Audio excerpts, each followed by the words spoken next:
Hello, everyone. This is Lucinda Clem, and first, I want to welcome you and thank you for taking valuable time out of your day to attend today's webinar. We're actually going to be covering hot hiring and need-to-know trends for the 2019 employment market. So today we're really excited to share with you hiring and compensation trends that we're seeing across a variety of professions. We're going to talk about accounting and finance, administrative support, technology, marketing, advertising, and legal. We will also be highlighting what employers are looking for based on our interaction with thousands of employers across North America. And much of what we'll discuss is actually based on research that our company conducted for our 2019 Robert Half Salary Guides.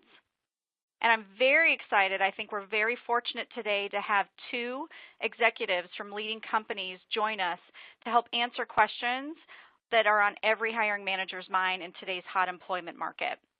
So before I turn it over to Paul, I want to go ahead and make sure we all formally introduce ourselves to everyone on the call today.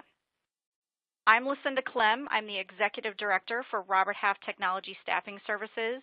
And in my role, I travel across North America where I get to interact with thousands of employers and candidates within the technology, marketing, creative, and legal specialties. I also, as I travel across North America, I also often present on workplace and career topics, and I'm especially passionate about helping women in technology thrive. This year, I was able to speak at the Adobe Max Conference, CompTIA, Microsoft Inspire, and Mother Coders. And when I'm not busy with work, you can find me on the sidelines of a soccer field, hiking, skiing, or spending time with my family in Colorado. Paul, I'll turn it to you. Thanks, Lucinda. This is Paul McDonald. I'm a Senior Executive Director at Robert Half.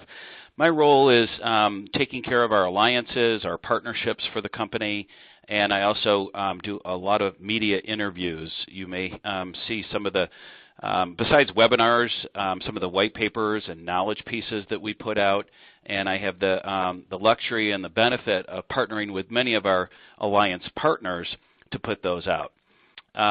Like Lucinda, my passions come out after work, and when I'm not on the sidelines of a ball game, you'll find me on my bike, or you'll find me chasing powder to ski and do some downhill skiing.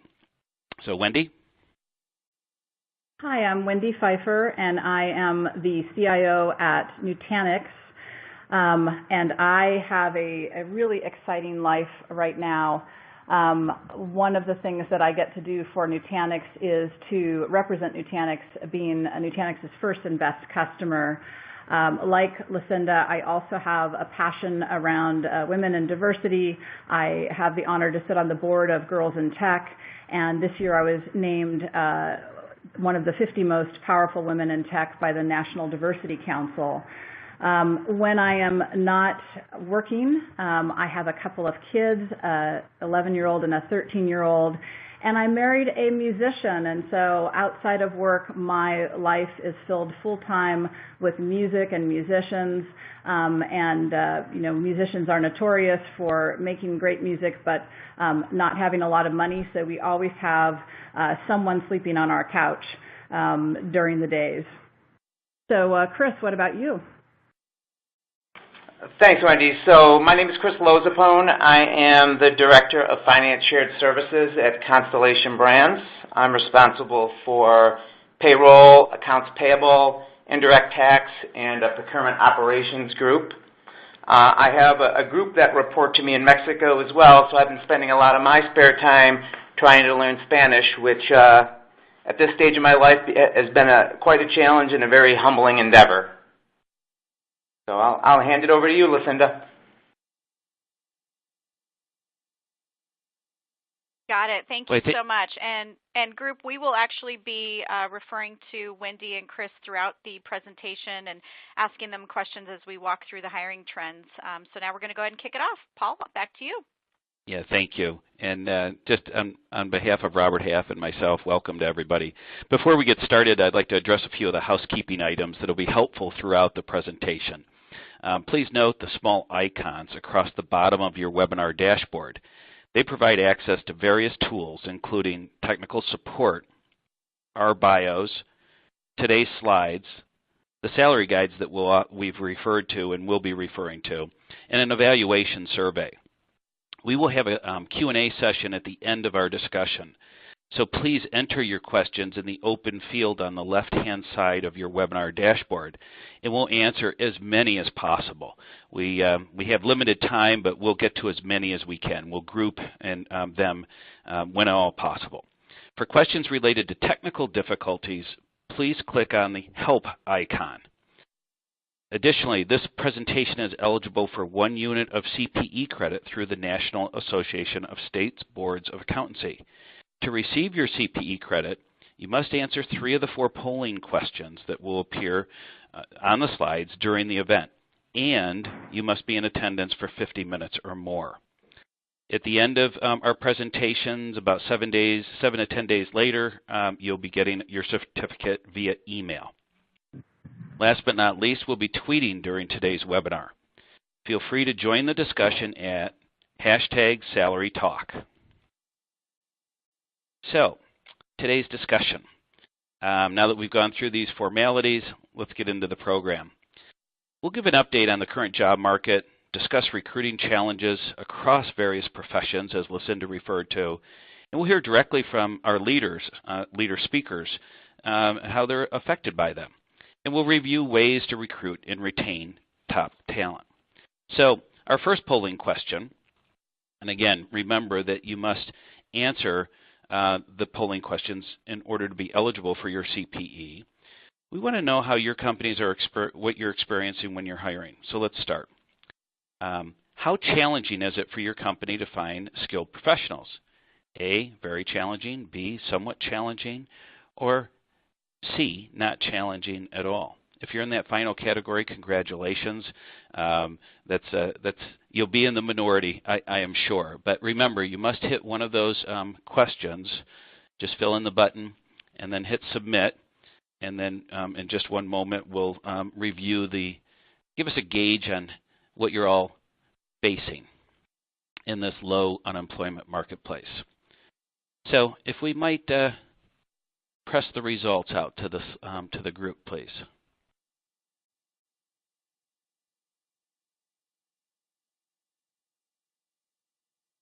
I'm not seeing the results on my screen.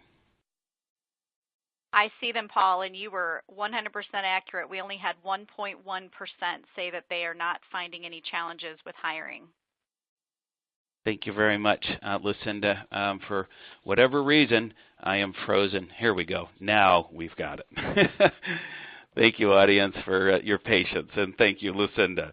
So I do see the hiring environment slide. Let's take a look. October reported the U.S. added 250,000 jobs. The unemployment rate held steady at 3.7%. That is the lowest rate since 1969. And for college-degreed workers that are 25 years of age and older, the unemployment rate is a low 2%. Other data from the Bureau of Labor Statistics, which is commonly referred to as BLS, helps underscore the challenge that many employers are facing in this current environment, with historically low unemployment and the persistent lack of skilled talent available.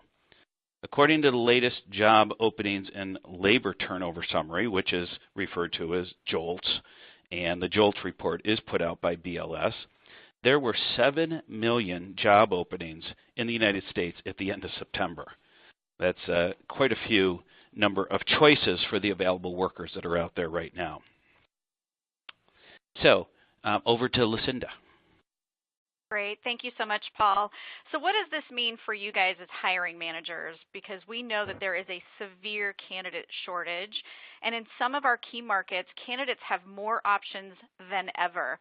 In many of the high-demand roles that we actually help staff for, we at times see as many as 40 or more jobs posted for a single qualified candidate. So I want to pose a question to Wendy first to hear from her what hiring challenges she's experiencing. Wendy?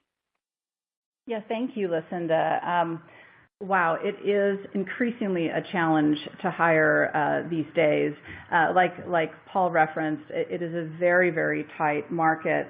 And one of the sort of immediate impacts is that salaries, especially for the more scarce varieties of technical talent, are accelerating really, really rapidly. So, there are just times when a mid-sized company like mine struggles to compete with some of the larger companies that have deeper pockets. So first of all, attracting that top technical talent. Secondly, being able to incentivize those folks appropriately. That's really, really difficult. And then all of the timelines are just elongating. I have to spend an additional several months filling some of those key roles just because of how tight everything is. And often the last piece is that we'll go through a long cycle, end up making an offer to the right candidate, but then that candidate may end up choosing another offer even several weeks after they've accepted ours. And so we have some struggles getting folks on board. The last thing I'll say is, as there are some changes around H-1B visa rules and other changes in our economy, it is also harder to fill our ranks with candidates who are, here with visas from other countries. Got it. Thanks so much, Wendy. Those are certainly probably key points that a lot of people are experiencing right now that are in your same position. Chris, do you have any additional thoughts on hiring challenges that you're experiencing? Sure. So I think from my standpoint, the big challenge I personally face is I'm in Rochester, New York. It's a pretty small city, and we have a very tight job market. So it seems like there's fewer candidates out there, and the challenge is really finding the right people for the right roles.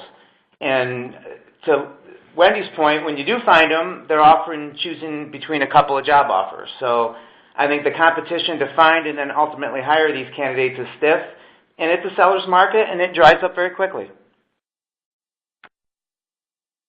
Absolutely. And as we go to the next slide, we're going to talk a little bit about how companies are meeting some of the challenges that you guys have already mentioned.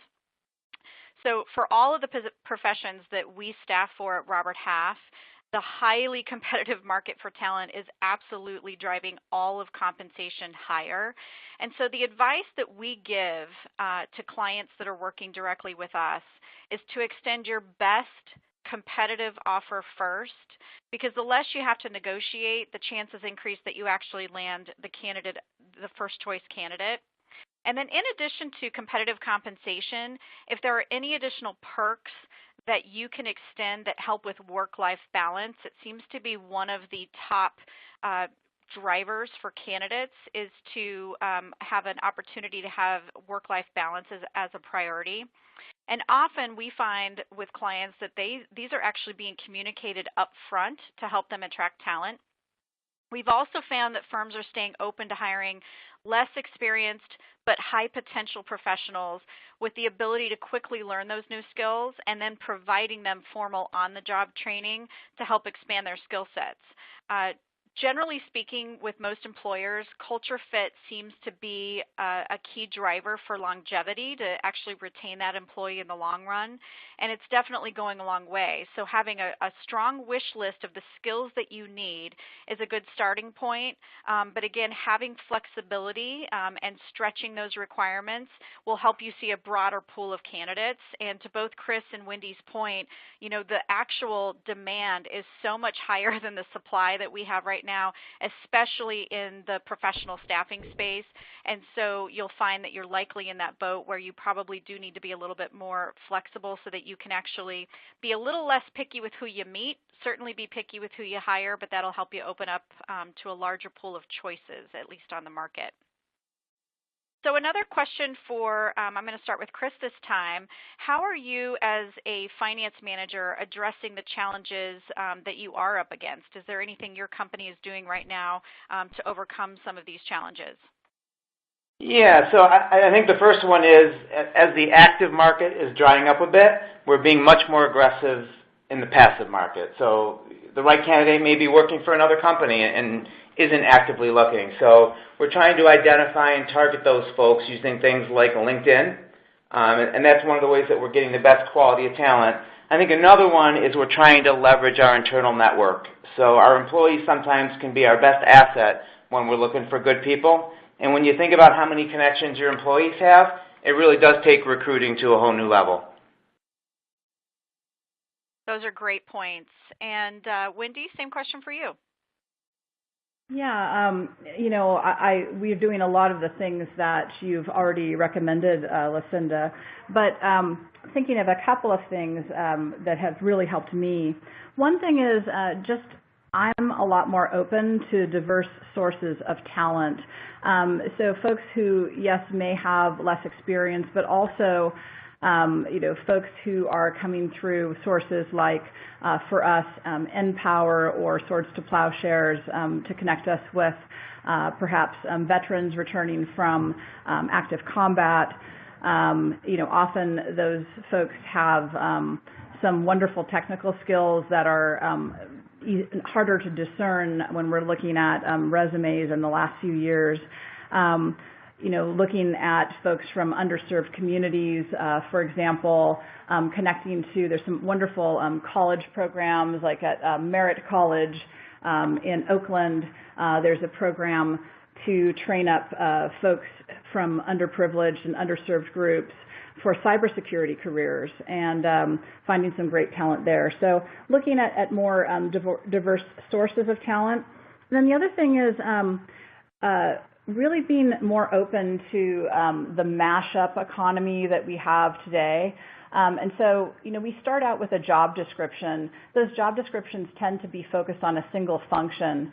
But what I found is that if I can mix up, someone may come to me with some of the technical skills that I need for one job, but some of the communication skills I need for another job. And so being more flexible to build a collection of people on a team who altogether have the requisite group of skills, but who individually may not match the original job descriptions that we had. So that's been working for me pretty well. Thank you both. Those are great messages, and certainly just a reassurance that we need to be using all the resources that we have available to us. And I love your comment on the MASH economy.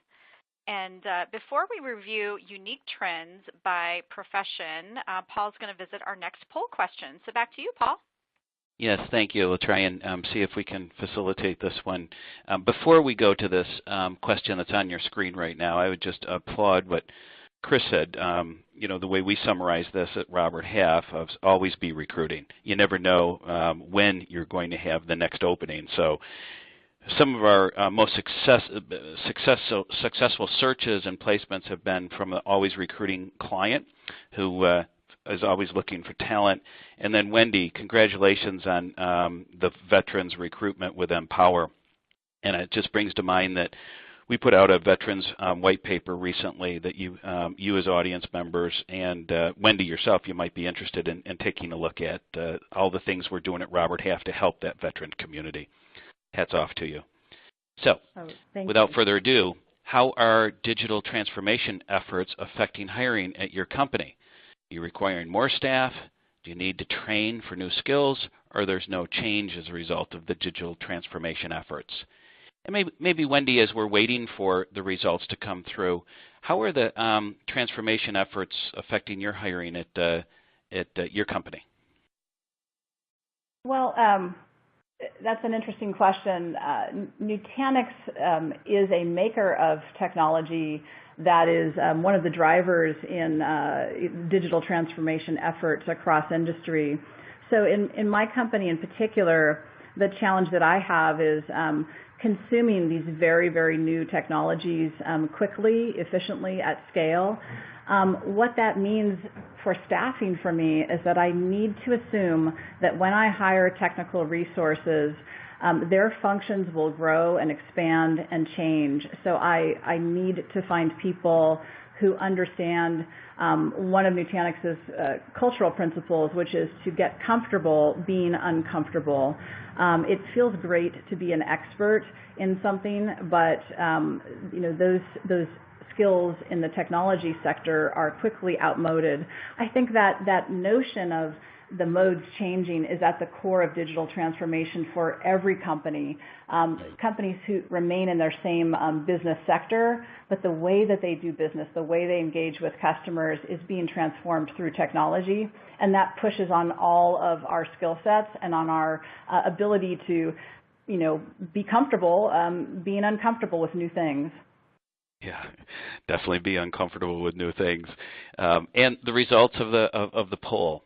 Oh, here, good. I am able to see that. Need to train for new skills is 66.6%, so, 2/3 of the audience. And, no change on the others, and require more staff came in third. So thank you, audience. And just a reminder, those of you that are looking for CPE, you must answer the polling questions and be with us for 50 minutes or more to receive that credit. So let's look at the hiring market in accounting and finance. And here you'll see some of the main factors that are driving the hiring, from revenue recognition to tax reform, what we were just referring to, transformation, the digitization, M&A activity, and the candidate shortage. So, Chris, what is the most prominent hiring trend you see at Constellation Brands, and how are you addressing that? So, from our perspective, I think it's identifying talent early. It's something that seems to have picked up steam, and really that means grabbing folks when they're still in college and developing and tailoring internship programs that not only provide an experience for the student, but to be able to challenge them a bit and gain some insight into potential. That's something that companies seem to be doing a lot more of, and we've been exploring here at Constellation, developing an internship program that we can bring folks in, rotate them around a bit, really learn about them, and then have a pathway into the company. We feel like that gives us a leg up. Yes, that's good. The internship programs are definitely, grabbing them earlier in their career is working for many companies. Glad to hear that you and Constellation are doing that. Absolutely. So next slide. Here's a quick snapshot of the most in-demand accounting and finance positions that we're seeing, and around not only the United States but around the globe. And as always, hiring managers in accounting and finance are looking to recruit staff with strong, functional, technological, and the soft skills, as we've heard both speakers refer to today. So, Chris, here's another question for you. Aside from the technical skills, what do you look for when you're hiring accounting and finance professionals, and what are some of those interpersonal skills that you try and ferret out during the interview process? So for me, it's leadership. I think leadership is number one. I feel like smart people can do anything. So technical skills are certainly important. They're becoming more and more common. I think great leaders are much harder to find. So people that can communicate well, collaborate, and then have the drive to not only deliver but make people around them better. So to that end, we're starting to look beyond the resume a bit and really try to refine our interview process to identify those folks. Yes. I hear this often, too, the soft skills, or what we like to refer to as non-technical, because soft sometimes denotes that they're not as important. But the interpersonal skills that you mentioned, leadership, ability to collaborate and communicate, and are you finding that there's various highlights throughout, or differences amongst some of the generations that you're pulling into for some of these positions? There's definitely a difference, and I think a bit of it's incumbent on us to learn those differences and make sure that we're developing and training folks to address that. Well said. It's up to us as hiring managers to learn the variations throughout the various, either from a boomer, X, Y, or millennial, or Gen Z. Well said. Thank you. Sure. So let's take a look at the other profession we staff for, and that's administrative support professionals. Do managers value their admins? The overwhelming answer to that question has been yes. A survey from our company found that 75% of managers said responsibilities for administrative professionals have increased in the past 5 years, and 100% of the managers said their assistant is so important to their success. New projects driven by digital transformation, and increased business activity are prompting organizations to add staff, including administrative workers.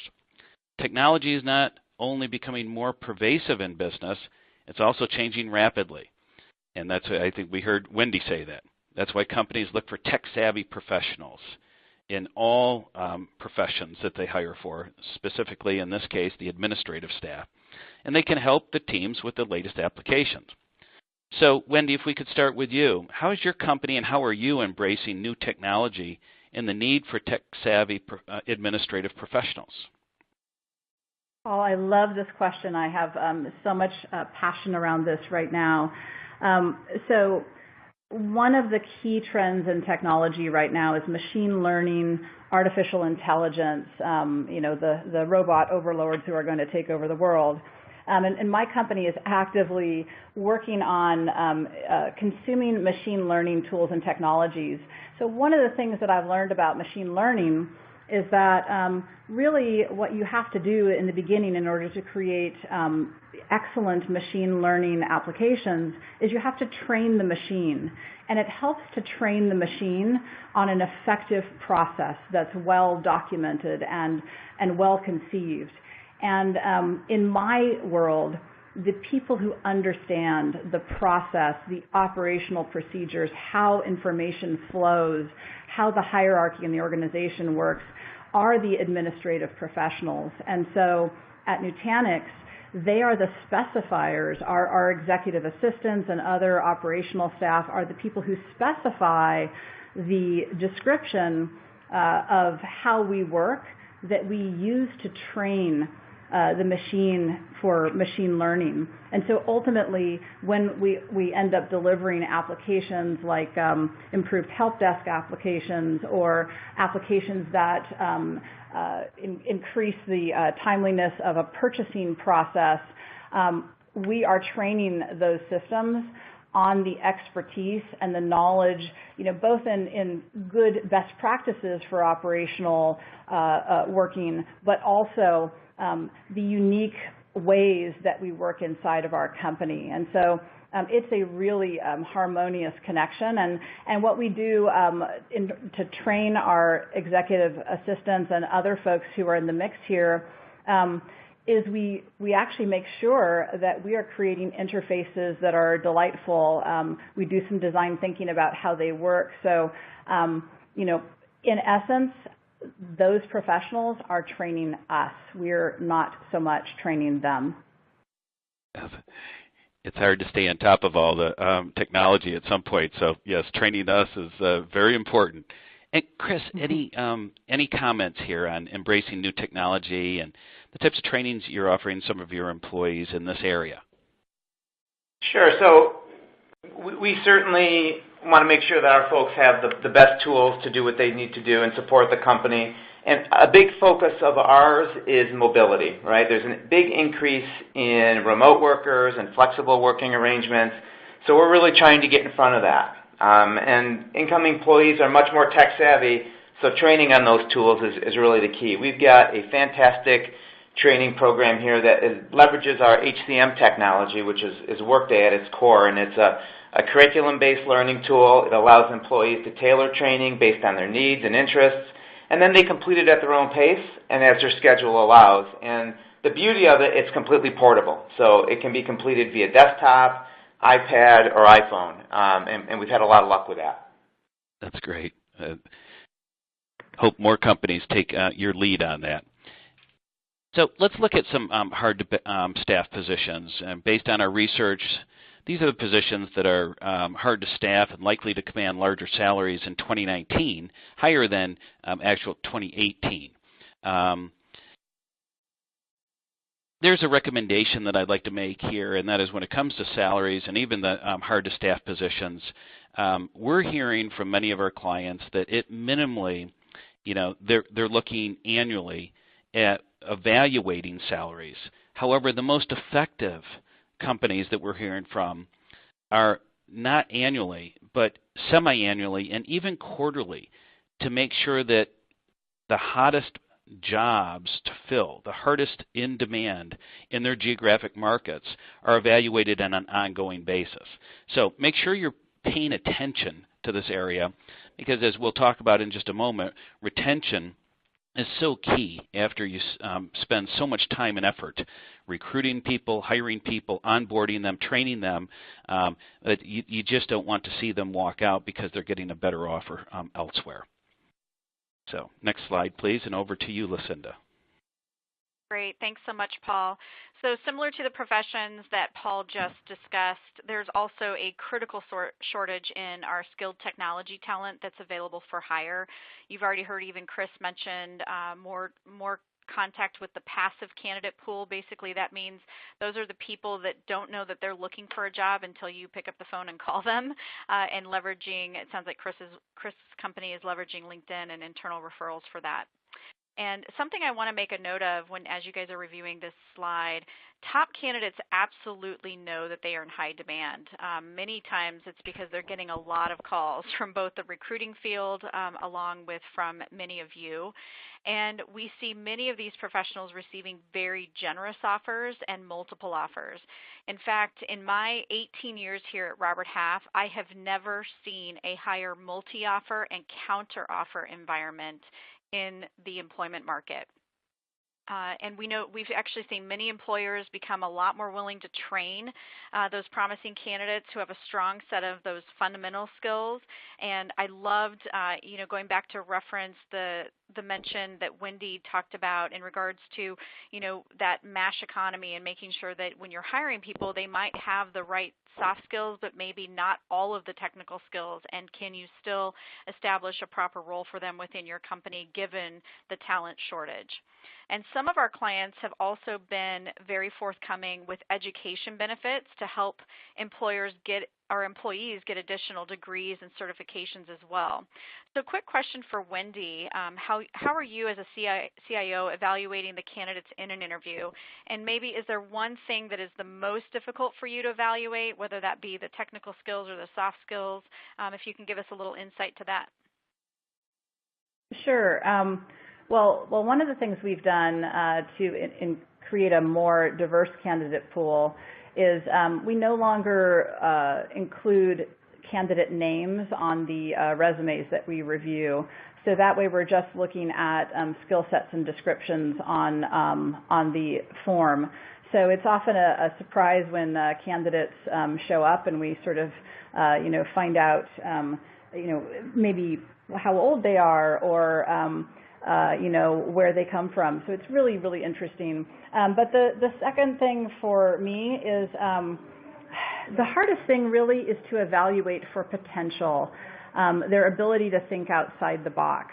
And we really try to do that. We try to do that by, throwing questions at the candidates that don't have anything to do with the core skills required on the job, by putting them in different situations, panel interviews, individual interviews, asking them to join us via WebEx or a webinar so that we can see how they interact remotely, and just trying to give them a diverse experience through that interviewing process.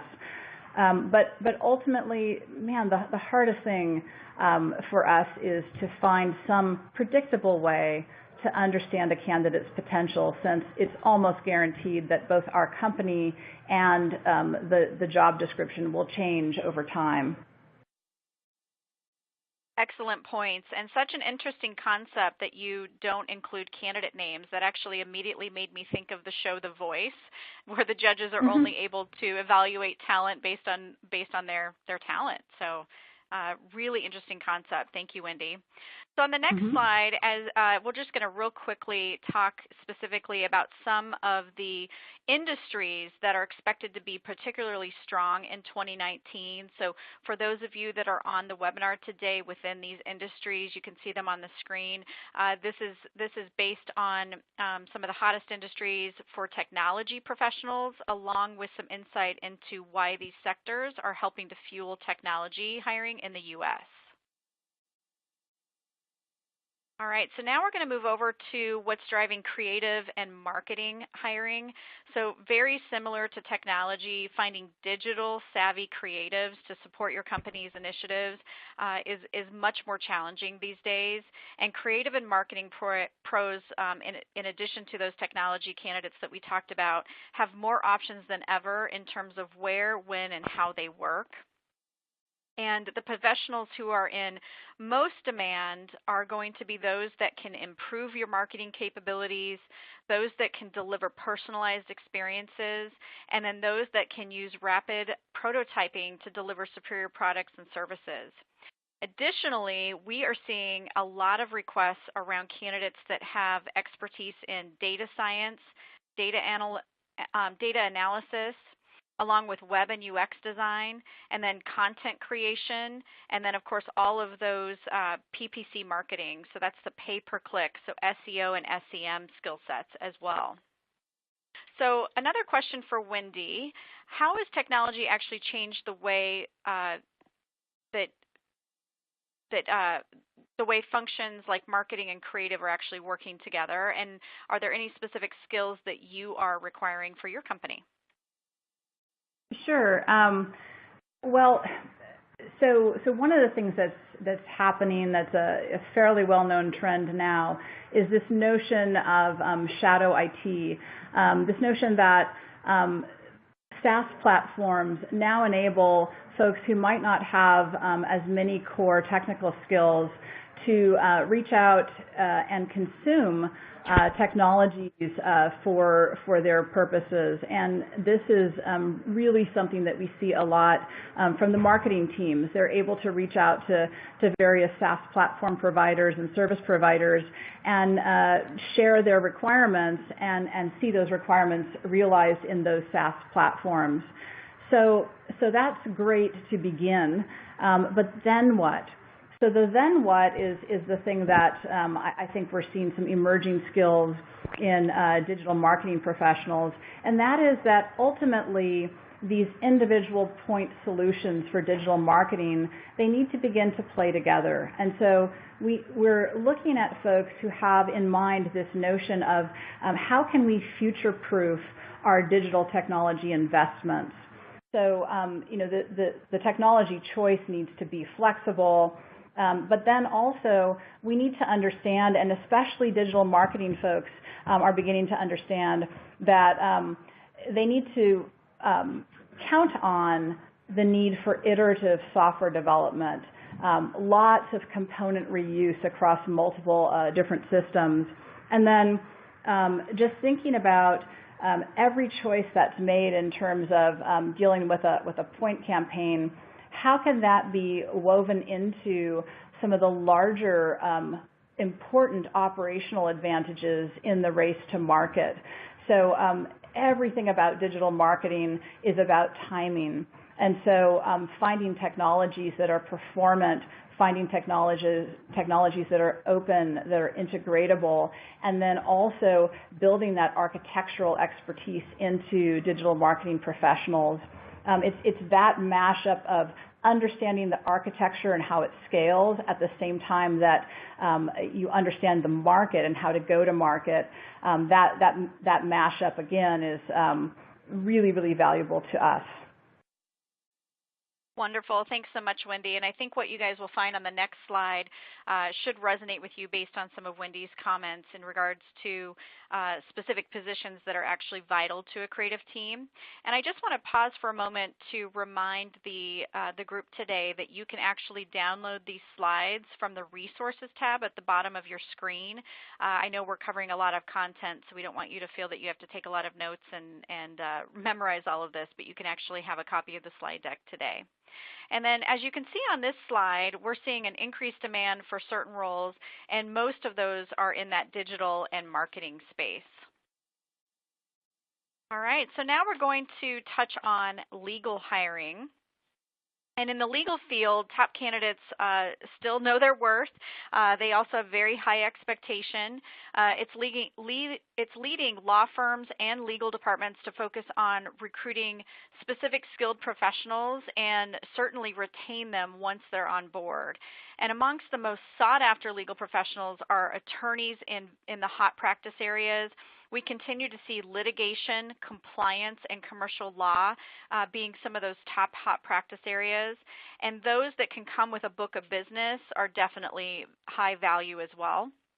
And to support all this activity, employers are actually stepping up their hiring of tech-savvy legal support staff as well to help them handle e-discovery, document management for litigation, in addition to legal research and SEC filings. So with an uptick in business-related transactions, corporate legal departments are bringing work back in-house, and they're using a mix of full-time and project-based legal professionals, and this flexible staffing model helps them meet cyclical and seasonal demands. So a quick question for Chris. Are you using project-based professionals, basically any sort of outsourced talent, and what are the benefits to your company for using that type of model? Yeah, so from a finance and accounting standpoint, we certainly use project-based resources. I think the advantage is clearly flexibility and skill set. So provided that you get the right resource and the skills are there, I think there's a lot of upside there.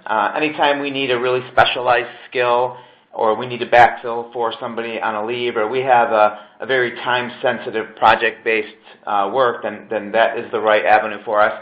I think the disadvantage is they can be expensive naturally, and the knowledge walks out the door. So I think from my standpoint, it's always trying to find the balance. I think they're an important part of our staffing strategy, just making sure that we're using it in the right place for the right work so that we're striking that balance. Perfect. And Wendy, anything to add in regards to your use of technology project-based professionals? Sure. Well, we use project-based professionals extensively. At any one time, about 40% of my staff are project-based. For us, like Chris, it's definitely access to specialized skill sets that are needed at a point in time. That's a key advantage. But also, as a company that just went public in 2016, we're growing rapidly.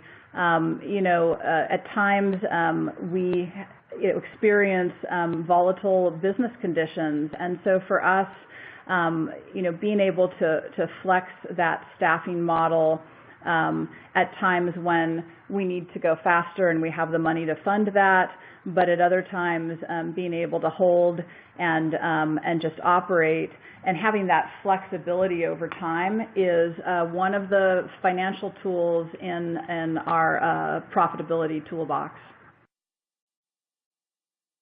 Wonderful, thank you. And we're going to go ahead and wrap up the legal section with just a quick view into where those legal jobs are.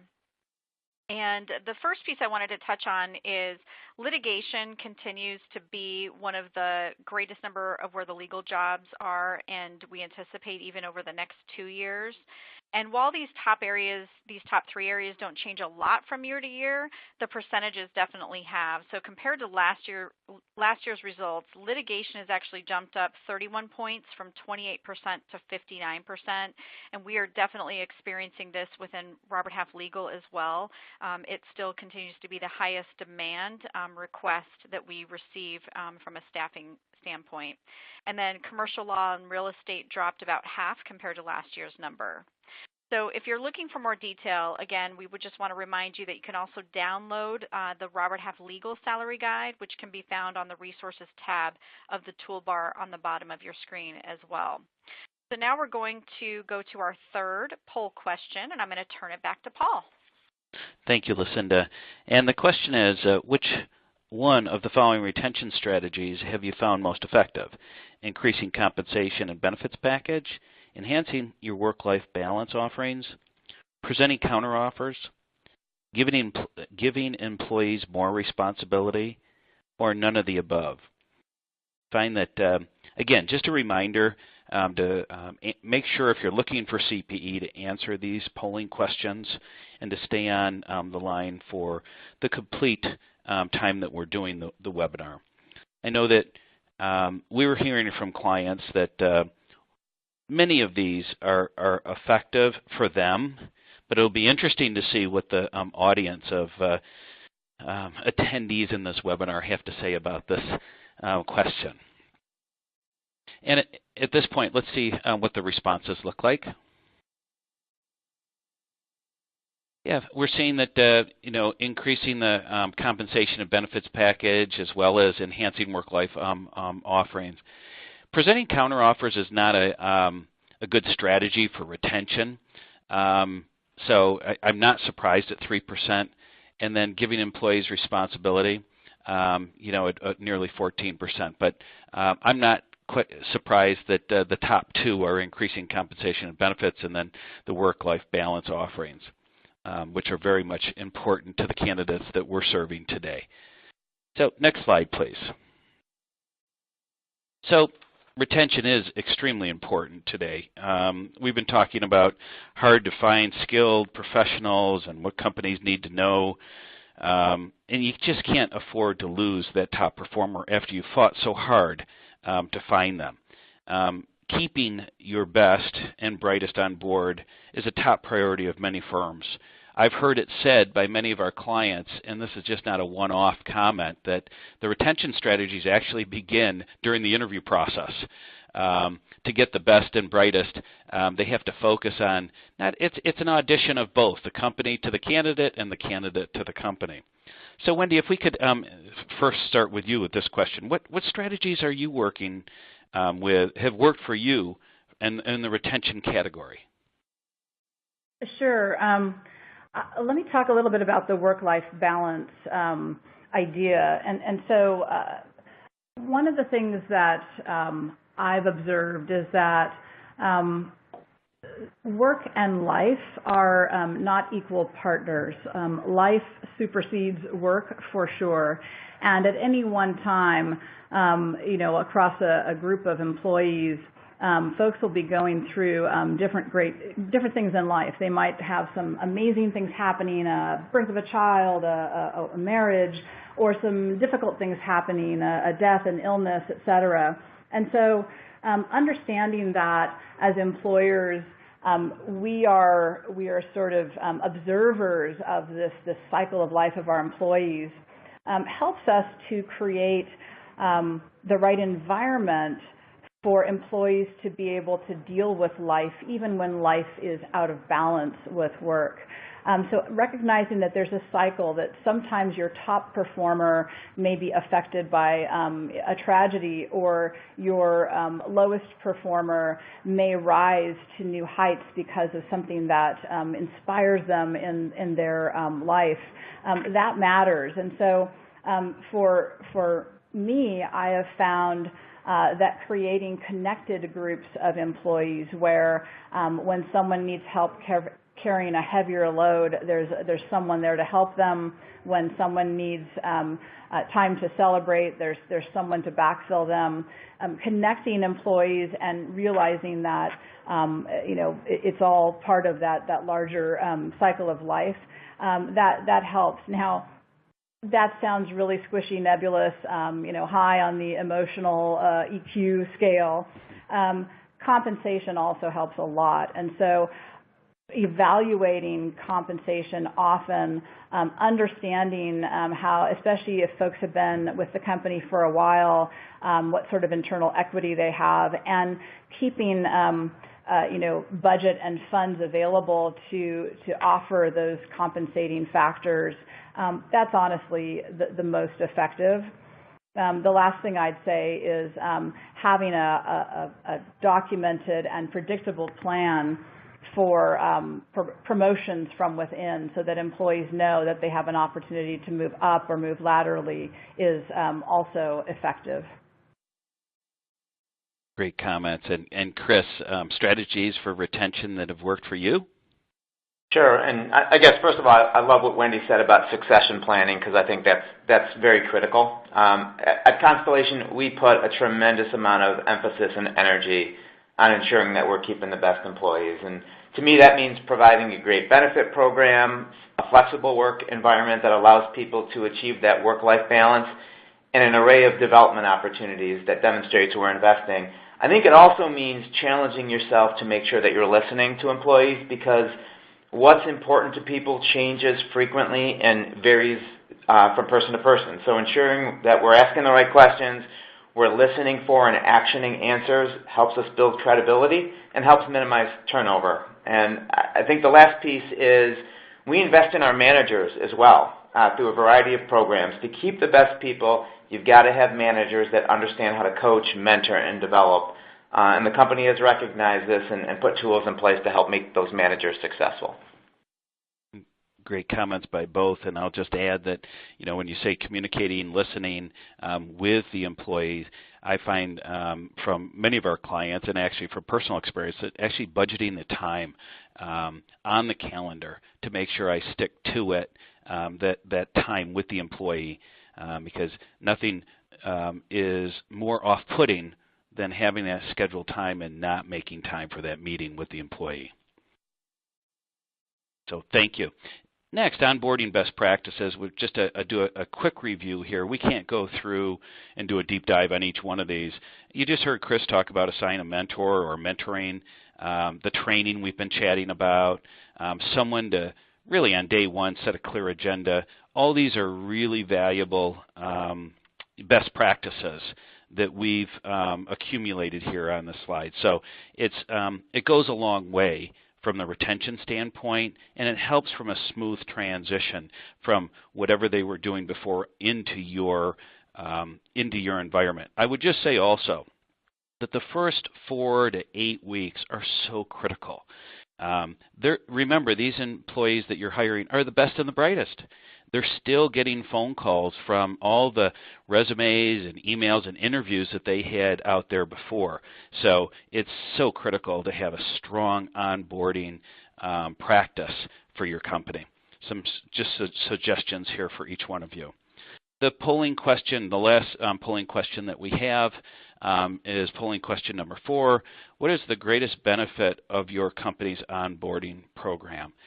Increases engagement of the employee, fosters camaraderie, and increases recruitment and retention efforts. So this is the last and final for those of you looking for your CPE credits, last and final question that we'll be asking you before we go into our open Q&A with the time that we do have remaining. So it'll be interesting to see which one comes back. We've been talking a bit about these things with our speakers. So if we could see the responses, please. Increases employee engagement and fosters camaraderie with the team, all very important onboarding best practices. So if we could go into the Q&A now, I'll try and again, group these and pose these to the appropriate speaker here. Let's talk about the freelance community just a minute. How are other companies hiring for contract work, knowing that the freelance pool has more opportunities for full-time work? Maybe, Lucinda, would you like to take a stab at that one? Since you talked about, freelance often goes with creative and marketing, but it can be across all project-based. Absolutely. So I guess just to understand it correctly, it sounds like talking a little bit about how companies are hiring for contractors, knowing that those contractors have opportunities for full-time work.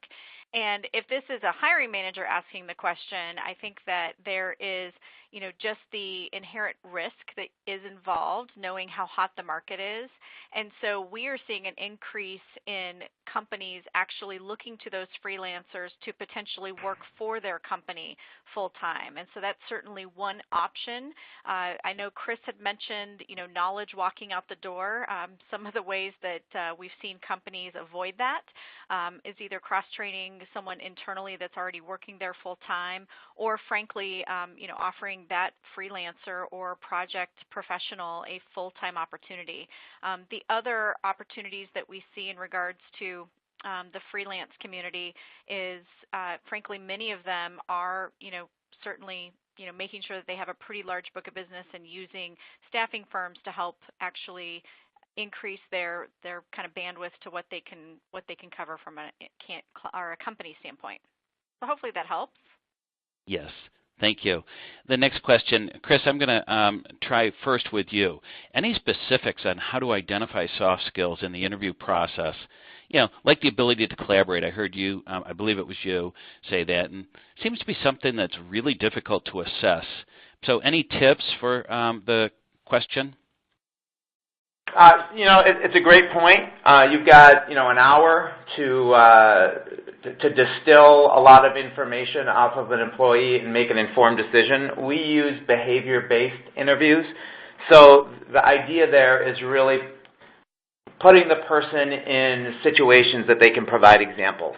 Because really those real-world examples are what we're looking for. The resume is telling us the skills. We want to understand how they're applying the skills and where they've been successful. So that has helped us a tremendous amount, getting a ton of information from an employee and turning it into where successes have occurred.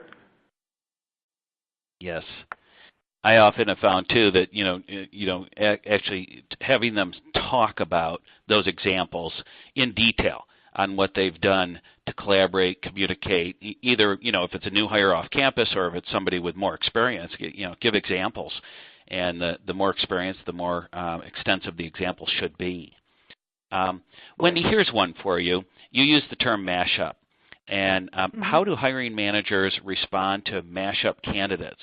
And have you had successes you can speak about specifically?